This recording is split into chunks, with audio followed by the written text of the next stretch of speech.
BA part प्रथम राजनीति विज्ञान की आज की हमारी कक्षा में आज का हमारा टॉपिक है राजनीतिक दल। वर्तमान समय में शासन के विविध रूपों में प्रजातंत्र सर्वाधिक लोकप्रिय है और प्रजातंत्रीय शासन के दो प्रकार होते हैं, प्रत्यक्ष प्रजातंत्र और अप्रत्यक्ष प्रजातंत्र। राज्यों की बृहद जनसंख्या और क्षेत्र की विशालता के कारण वर्तमान समय में विश्व के लगभग सभी राज्यों में प्रतिनिधियात्मक प्रजातंत्रीय शासन है। इस शासन व्यवस्था के अंतर्गत जनता अपने प्रतिनिधियों को चुनती है और इन प्रतिनिधियों के द्वारा ही शासन कार्य किया जाता है। जनता द्वारा अपने अपने प्रतिनिधियों के निर्वाचन और प्रतिनिधियों द्वारा शासन व्यवस्था के संचालन की इस संपूर्ण प्रक्रिया को पूर्ण करने के लिए राजनीतिक दलों का अस्तित्व अनिवार्य है। मानव एक विवेकशील प्राणी है और मानव की इस विवेकशीलता के कारण एक ही प्रकार की समस्याओं के संबंध में भिन्न भिन्न व्यक्तियों के द्वारा विभिन्न प्रकार से विचार किया जाता है। विचारों की इस विभिन्नता के साथ ही अनेक व्यक्तियों में आधारभूत बातों के संबंध में विचारों की साम्यता भी पाई जाती है। विचारों की समानता रखने वाले ये व्यक्ति अपनी सामान्य विचारधारा के आधार पर शासन शक्ति प्राप्त करने और अपनी नीति को कार्य रूप में परिणत करने के लिए प्रयत्नशील रहते हैं। इस उद्देश्य को दृष्टि में रखकर उनके द्वारा जिन संगठनों का निर्माण किया जाता है उन्हें राजनीतिक दल कहा जाता है। राजनीतिक दल की परिभाषा अलग अलग विचारकों ने अलग अलग दी है। बर्क कहते हैं कि राजनीतिक दल ऐसे लोगों का एक समूह होता है जो किसी ऐसे सिद्धांत के आधार पर जिस पर वे एकमत हों अपने सामूहिक प्रयत्नों के द्वारा जनता के हित में काम करने के लिए एकता में बंधे होते हैं। गेटल कहते हैं कि राजनीतिक दल न्यूनाधिक संगठित उन नागरिकों का समूह होता है जो राजनीतिक इकाई के रूप में कार्य करते हैं और जिनका उद्देश्य अपने मतदान बल के प्रयोग द्वारा सरकार पर नियंत्रण करना और अपनी सामान्य नीतियों को क्रियान्वित करना होता है। बर्ग, गेटल, गिलक्राइस्ट और मैकाइवर ने राजनीतिक दल की अलग अलग जो परिभाषाएं दी हैं उसके आधार पर हम राजनीतिक दलों के कुछ आवश्यक तत्व भी निकाल सकते हैं। जैसे कि राजनीतिक दल का प्रथम आवश्यक तत्व है कि वे संगठित होने चाहिए। आधारभूत समस्याओं के संबंध में एक ही प्रकार का विचार रखने वाले व्यक्ति जब तक संगठित न हो उस समय तक उन्हें राजनीतिक दल नहीं माना जा सकता। राजनीतिक दलों की शक्ति उनके संगठन पर निर्भर करती है और संगठन के आधार पर ही उनके द्वारा शासन शक्ति प्राप्त कर अपनी नीति को कार्य रूप में परिणित करने का प्रयत्न किया जाता है। राजनीतिक दल का संगठित रूप से कार्य करना उसी समय संभव है जबकि राजनीतिक दल के सदस्य किन्हीं सामान्य सिद्धांतों के संबंध में एक ही प्रकार के विचार रखते हों।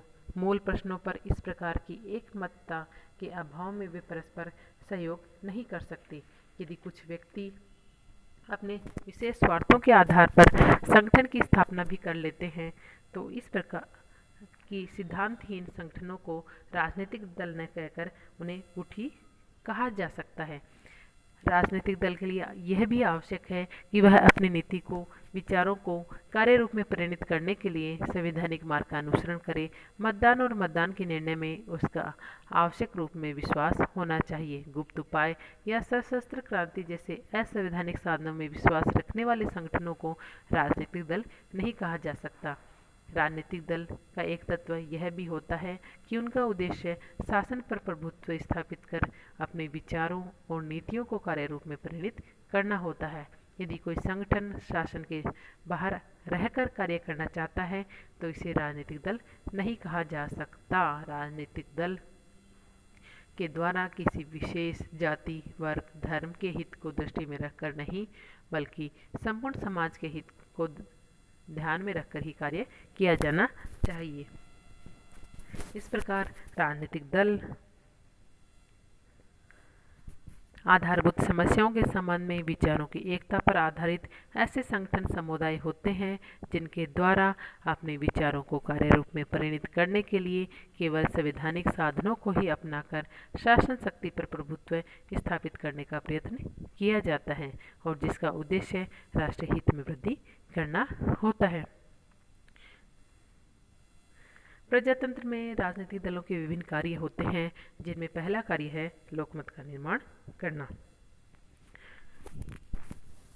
ब्राइस कहते हैं कि लोकमत को शिक्षित करने, उनके निर्माण और अभिव्यक्ति में राजनीतिक दलों के द्वारा अत्यधिक महत्वपूर्ण कार्य किया जाता है। वर्तमान समय में जहां राज्य संबंधी विषय बहुत अधिक जटिल और व्यापक होते हैं और साधारण व्यक्ति के लिए इस प्रकार के विचार विषय का चुनाव और उसे समझ पाना संभव नहीं होता है, ऐसी स्थिति में राजनीतिक दल सार्वजनिक समस्याओं को जनता के सम्मुख इस रूप में प्रस्तुत करते हैं कि साधारण जनता उन्हें समझ सके।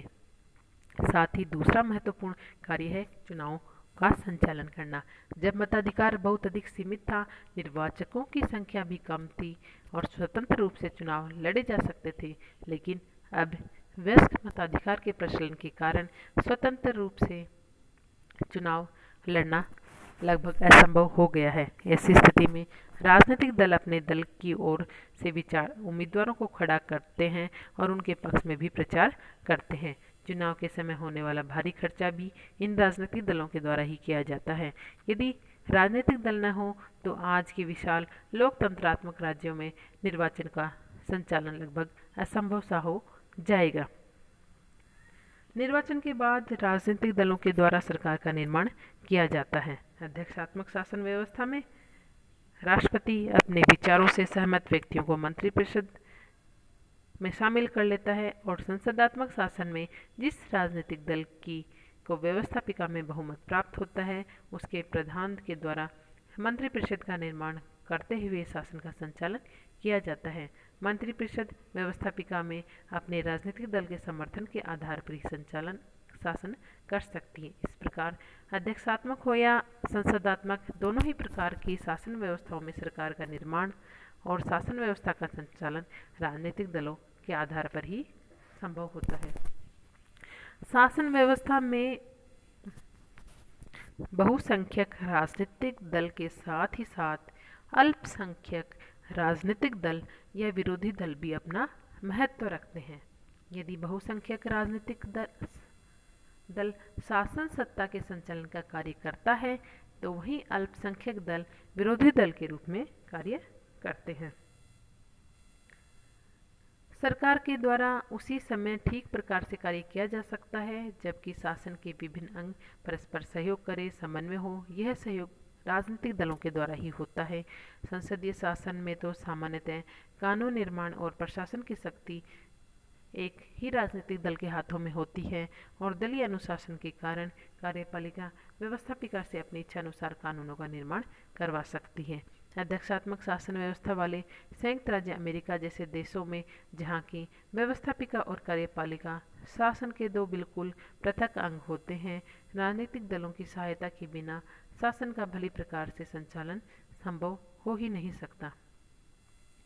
राजनीतिक दल नागरिक चेतना और राजनीतिक शिक्षा के अत्यंत महत्वपूर्ण साधन के रूप में कार्य करते हैं।